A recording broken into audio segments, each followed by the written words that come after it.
All right, so get ready because today we're heading off to Lahore, Pakistan. Ooh, exciting. Yeah. You guys have sent in some really fascinating personal travel writings about trips to Lahore. Yeah. And I'm really excited to kind of like dive into these with you.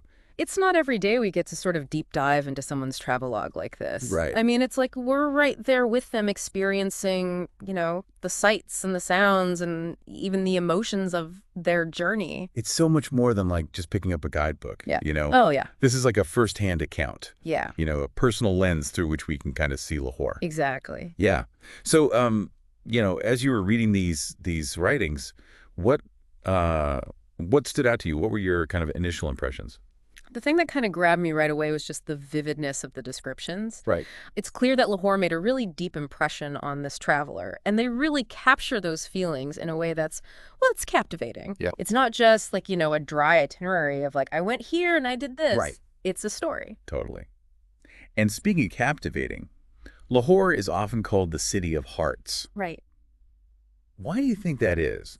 What is it about Lahore that has kind of earned it, that nickname? Well, Lahore's history is pretty amazing. It's been this cultural crossroads for centuries. Mm. And the traveler even mentions how, like, London is referred to as the city of dreams, Dhaka as the city of mosques. Right. So maybe Lahore is, where dreams and spirituality kind of intertwine and you get the city of hearts. I love that. Yeah. All right, so let's jump right in. The traveler arrives in Lahore before sunrise Okay. on an early morning flight, and first stop, straight to their cousin's house. Right away, that detail about staying with family rather than in a hotel really stuck out to me. Yeah. It just says so much about family and hospitality and Pakistani culture. Right, like they were welcomed into the culture right away. Yeah, yeah. I love that. And then they decide to explore Lahore in a way that really embodies that sense of adventure on motorcycles. Hmm. They even say that if you really want to enjoy in Lahore, then the trip using motorbike will double your enjoyment. Well, I think choosing motorcycles over, like a car or a tour bus definitely suggests a desire for a more immersive, less touristy experience. And it also hints at, a level of comfort and trust, right? Yeah. You're navigating Lahore's, pretty bustling streets on a motorbike. Yeah. You need a certain level of camaraderie Right. and reliance on your companions to pull that off. Yeah. It's not for the faint of heart. No. So where does this two-wheeled adventure take them first? The magnificent Badshahi Mosque, which the traveler describes in pretty awe-inspiring detail. The Badshahi Mosque it's truly iconic. Yes. And it's a testament to Lahore's rich Mughal heritage. I think it's one of the largest mosques in the world. And it's a true architectural masterpiece. It blends Persian, Islamic, and even Hindu architectural elements. Wow, I didn't know that. The intricate calligraphy, the red sandstone, Oh. all of it speaks to that, that craftsmanship of that Mughal era. And within the mosque complex, the traveler also takes the time to visit Allama Iqbal's tomb, Oh, wow. Pakistan's national poet. Mm. And they were particularly fascinated by the museum, especially like Hazrat Ali's sword. So the inclusion of, Hazrat Ali's sword, who's, obviously a hugely revered figure in Islam, it adds another layer of depth to the traveler's experience. Oh, yeah. It speaks to this deep-rooted connection between, faith and history and culture that you just find, everywhere in Lahore. Yeah. And then it's off to another landmark that seems to leave a lasting impression, Minari, Pakistan. Oh, yeah. Minari, Pakistan, the Tower of Pakistan. It holds huge symbolic importance, right? Right. Built to commemorate the Lahore Resolution, the birth of Pakistan. Right. And it's unique, like minaret shape. It just stands tall as this symbol of the country's independence movement. Now, the traveler mentions that people fly kites from the top of Minari, Pakistan. Oh, really? Yeah. Does that have like any particular cultural significance? Well, kite flying in Pakistan is a beloved tradition. Oh. And it's often associated with, celebrations and festivity. Right. So the fact that they're doing it from atop this monument, like it adds another layer of cultural meaning. Right. Right? It's connecting this joyous activity with this, symbol of national pride. I love those little details. I mean, it gives you such a rich insight into the culture. Yeah. Okay. So I'm sure all that sightseeing worked up an appetite. Oh, yeah, for sure. So luckily, their next stop is Food Street. Ah, Food Street. I mean, just the name itself conjures up images of culinary delights, Oh, yeah. They mentioned, roasted chicken and Chinese rice and mixed vegetables. That's quite a diverse menu. It really speaks to that fusion of flavors that you find in Lahori cuisine. And speaking of diverse experiences, the traveler has a chance encounter with, get this, a television celebrity. Oh, wow. While they're enjoying their meal. Well, it's not every day you get to, rub shoulders with a celebrity while enjoying some lunch, right? That just adds, a touch of spontaneity and excitement to the journey, right? And it highlights the vibrancy of Lahore's street life. It also makes you wonder: are these food street concepts common in other cities across Pakistan? That's a great question. Yeah, I don't know. Is this a widespread cultural thing? Yeah. Yeah. It would be interesting to see, if they're all different, offering different culinary experiences. Yeah. In different parts of the country. All right. So after this whirlwind of activity and delicious food, the traveler heads to a place of peace and reflection. The shrine of Hazrat Dada Ganj Bakhsh. So here we see another dimension of Lahore. It's spiritual side, right? Yeah. Shrines like this are really central to Sufism. Right. Which is a mystical branch of Islam that has really deep roots in Pakistan. Mm-hmm. These are places where people come to, connect with their faith. Yeah. And seek solace. And the traveler describes it as an emotional atmosphere.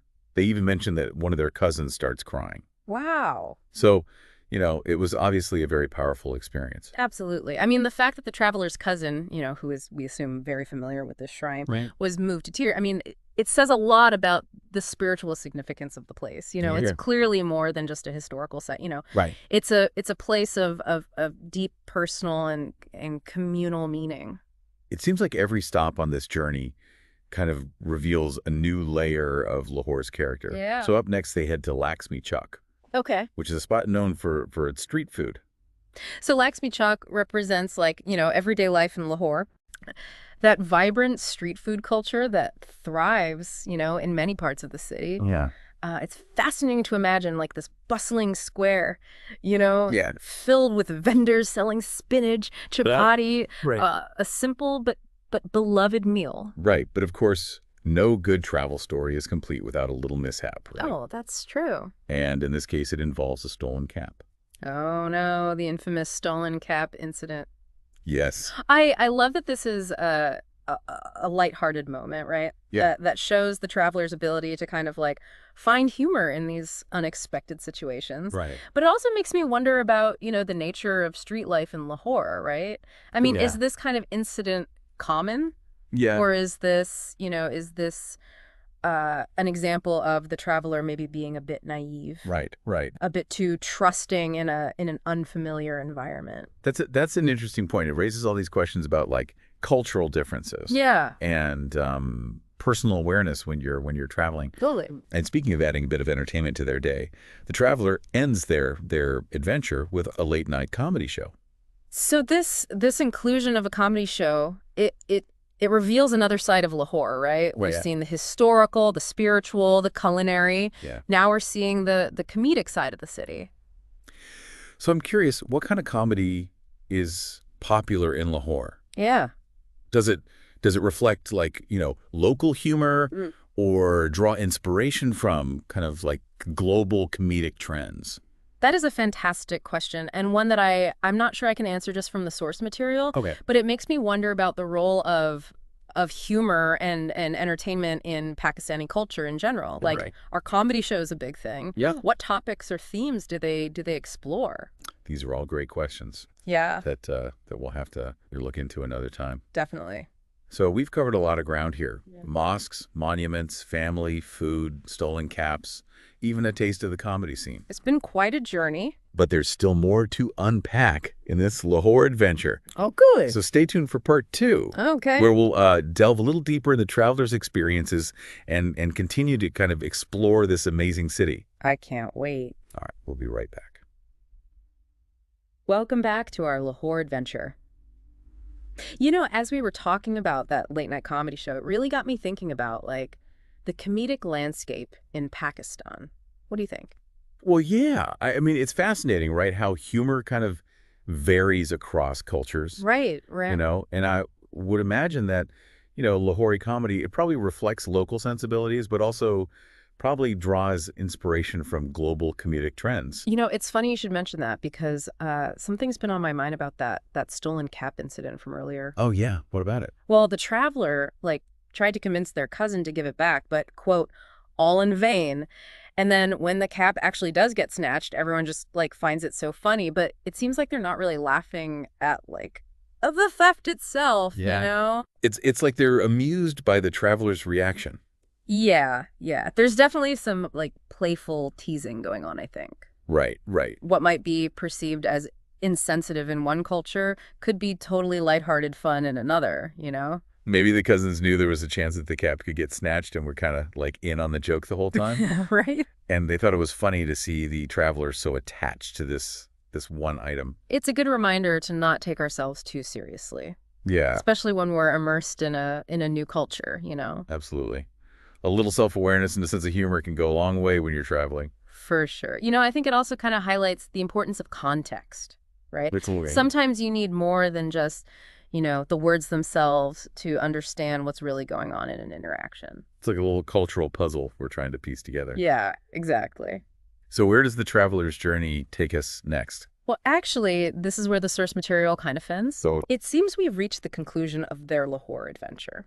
Oh, that's too bad. I was just getting hooked on their story. But even though their trip has come to an end, our deep dive into Lahore, it continues. Right, of course. What are some of the kind of most significant takeaways from this experience for you? You know, I think one major takeaway for me is just the power of personal stories to transport us to different places and cultures, Right. Even without a meticulously planned itinerary or anything like that, the traveler's account, it painted such a vivid picture of Lahore. It did, yeah. You know, we experienced the grandeur of the Badshahi Mosque, the spiritual energy of Hazrat Data Ganj Bakhsh, Right. and the lively atmosphere of Food Street, all through their eyes. Yeah, absolutely. We really got to see Lahore from this unique perspective, one that goes beyond, the typical tourist experience. Yeah. It's a good reminder that travel is about so much more than just checking off landmarks, right? It's about connecting with a place on a deeper level, engaging with the culture, and just embracing those unexpected moments that come your way. Exactly. And I think the traveler's experience just it highlights that beautifully, Yeah. They embraced the local way of life Yeah. from, riding motorcycles through, the bustling streets to enjoying meals with their family. They were open to new experiences and even found humor, in the face of a minor mishap. Yeah, they just allowed themselves to be swept up in the rhythm of Lahore. Totally. And that's really what makes their journey so compelling. Yeah. What personally resonated with you the most from this whole Lahore adventure? It's the contrast between, the ancient and the modern. Yeah. The spiritual and the worldly. That really kind of captivated me about Lahore. It's a city where, history seems to whisper from every corner. Right. Yet it pulses with this vibrant, contemporary energy. You can be standing in a 17th century mosque one moment Right. and then enjoying a stand-up comedy show the next. Right. It's this remarkable blend of tradition and progress. Yeah, I love that. It's like Lahore has a foot in both worlds, Yeah. honoring its rich heritage while also looking ahead to the future. And I think that's something that we can all kind of appreciate and learn from, Yeah. no matter where we are in the world. It is, isn't it? To be open to new experiences, to find beauty in the unexpected, and to appreciate, the richness that different cultures bring to our world. Well said. It seems like our deep dive into this particular Lahore trip, it's come to an end. Yeah. But it's clear that it sparked this desire to learn more about this incredible city and Pakistani culture as a whole. Absolutely. I mean, these deep dives are all about, igniting that spark of curiosity, Right. that desire to explore further. It's not just about, absorbing information. It's about, opening doors to new perspectives and experiences. So what's next? Should we pull out a map and start planning our own trip to Lahore?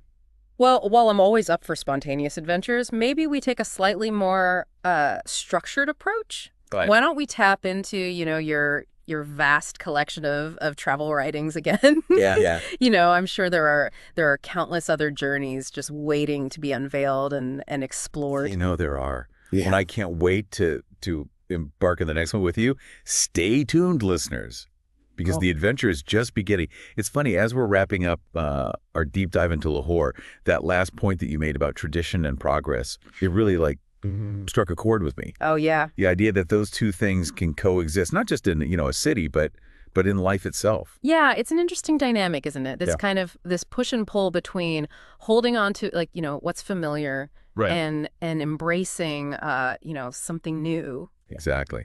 And it made me think about something that you said earlier about Lahore being this blend of the ancient and the modern. Right. Do you think that's something that's unique to Lahore? Mm. Or do other cities, especially historically rich cities, kind of grapple with this same balance? That's a great question. And I think it's, safe to say that a lot of cities around the world are trying to figure this out, Yeah. How do you preserve your heritage while also adapting to the changing needs of your people and keeping pace with global trends? Right. It's a delicate dance. On the one hand, you have these historical treasures that make a city unique, and you want to protect them and celebrate them. Right. But then there's this need to modernize, to create spaces that are functional and appealing to current and future generations. Totally. It's about finding that sweet spot, that harmonious coexistence where the past informs the present. Yeah. And the present shapes the future. So how do cities actually do that? What are some examples of successful integration that you've seen? Well, there are tons of different approaches, I think. Right. Some cities focus on adaptive reuse. Okay. Taking those historic buildings and transforming them into modern spaces while still kind of maintaining their original architectural integrity. Right. So you see old factories turned into, trendy lofts or libraries finding new life as community centers. I love that, breathing new life into old spaces. Yeah. It's like honoring the past while also creating something fresh and exciting for the present. Totally. And then you have some cities that create pedestrian zones or cultural districts that really highlight that historical charm, right, but also kind of foster, a vibrant contemporary feel. Right. Think cobblestone streets lined with, cafes and art galleries. Yeah. Maybe some, street performers adding to the lively atmosphere. It's all about creating spaces where people can connect with the city's history, but also still experience the energy of modern life. Absolutely. And of course, we can't forget about technology. Right. It's, technology is providing these incredible new ways to experience and interact with history. Like those augmented reality apps. Yes. That they kind of overlay historical images on present-day street scenes, right? Exactly. It's like taking a step back in time without actually leaving the present. It really is. Technology can really help bridge that gap between generations and make history more accessible and engaging, especially for, younger audiences. It's amazing to me how these deep dives always spark new thoughts and connections for me. Yeah. We started with a personal travelogue about Lahore. Right. And now we're discussing global trends in urban development. It's true. It's a testament to the power of exploration, right? Whether it's exploring a new city or exploring new ideas. Yeah. There's always something to discover, Oh. even in places we think we know well. Speaking of new discoveries, I think it's time for us to wrap up our Lahore adventure and turn our attention to new horizons. Are you ready to see where else these travelogues take us? Absolutely. Each journey offers a unique perspective on the world, and I'm always eager to embark on the next adventure with you. Well, listeners, you heard it here first. We're about to set off on another exciting deep dive into the world of travel and discovery. So stay tuned, because there are countless stories waiting to be told and countless destinations waiting to be explored. Until next time, keep those adventurous spirits alive and never stop exploring the wonders that surround us.